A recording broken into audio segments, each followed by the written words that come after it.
Hello, আশা করি তোমরা সবাই ভালো আছো। তো দেখতে দেখতে আমরা 51 নাম্বার এনিমি রিভিউ চলে আসলাম। তো আজকে আমি আমার একটা ফেভারিট এনিমি তোমাদের সাথে শেয়ার করব, যে এনিমিটা আমি এই পর্যন্ত টোটাল 3বার দেখছি এবং এটা আমি আরেকবার দেখতে পারি, এতটাই ভালো লাগে।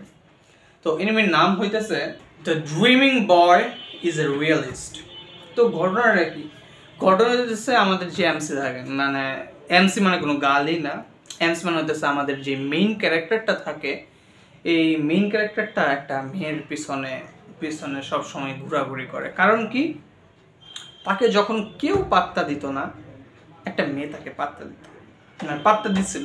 মানে এমন কিছু মেয়ের নেচার থাকে যে সব ছেলেদের সাথে ভালো ব্যবহার করে, কিন্তু তুমি মনে করছো যে তোমার সাথে ভালো ব্যবহার করছে দেখা সে তোমার ভালোবাসায় প্রেমে পড়ে গেছে।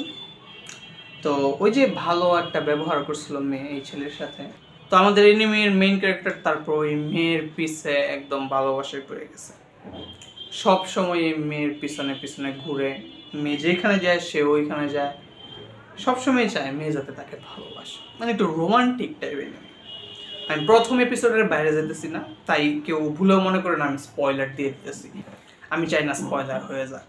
আর আমি যদি কোনো এনিমিতে স্পয়লার দিও আমি বইলা নিই আগে।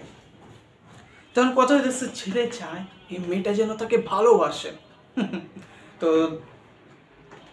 তুমি যদি একটা ছেলে মানুষ হয়ে থাকো, নিশ্চয়ই এনিমিটা দেখতে হবে তোমাকে। প্লিজ দেখো, অনেক কিছু শিখতে পারবো।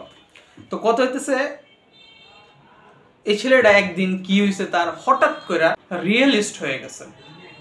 তার একটা রিয়েলাইজেশন হয়েছে যে আমি যার পিছনে পিছনে ঘুরতেছি, আমি যাকে ভালোবাসি,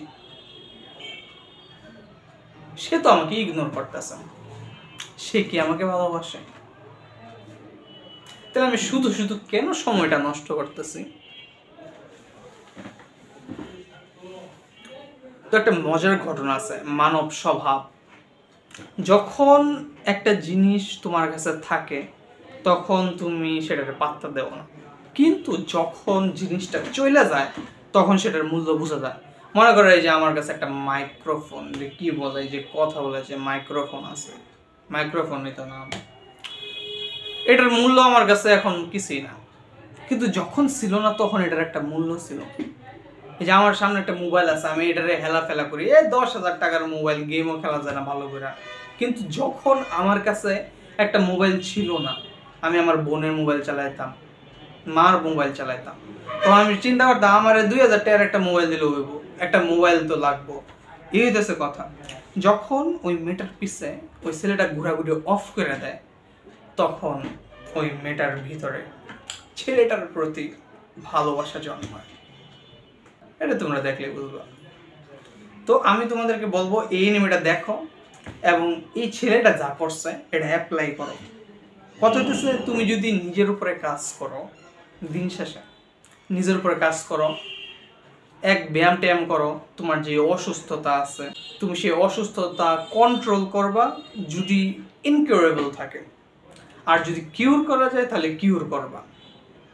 এবং 3 নাম্বার হইতেছে পড়াশোনা করো, যাই করো একটা স্টেবল ইনকামের সোর্স করো, ঠিক আছে? এটা আমি একটু জ্ঞানও দিতেছি। তো কথা হইতেছে মেয়েদের পিছনে ঘোরাঘুরি অফ করো, এই এনিমিটা দেখো। এনিমি বাচ্চাদের জিনিস না, তুমি এনিমিটা দেখলে বুঝবা। এবং এই এনিমির মেইন ক্যারেক্টার যেরকম রিয়েলিস্ট হয়ে গেছে, তুমিও তোমার জন্য রিয়েলিস্ট হও। আর একটা জিনিস মনে রাখবা, একটা ছেলে তার 28 থেকে 38 বছর, 38, এই 28 থেকে 38 বছরের মাঝখানে সব থেকে বেশি অ্যাট্রাকটিভ লাগে। কিন্তু এর আগে যারা এই ফোলটামি করে, মেয়েদের পিছনে ঘোরাঘুরি করে, তারা দিন শেষে মারা খায়। খুব কম আছে মারা খায় না, কিন্তু বেশিরভাগই মারা খায়। তাই ভিতর থেকে ক্রেভিং আসলেও নিজেকে কন্ট্রোল করো এবং এই এনিমিটা দেখো। মেইন ক্যারেক্টার যেভাবে একটা জিনিস রিয়েলাইজ করতে পারছে, বাস্তবতা, তুমিও বাস্তবতা রিয়েলাইজ করো, জীবনে সফল হবা। মানে সত্যি এনিমিটা অনেক ভালো দেখে আমি তোমাদেরকে রেকমেন্ড করতেছি, দেখো গিয়া প্লিজ দেখো, এনিমিটা দেখে তুমি মজা পাবা।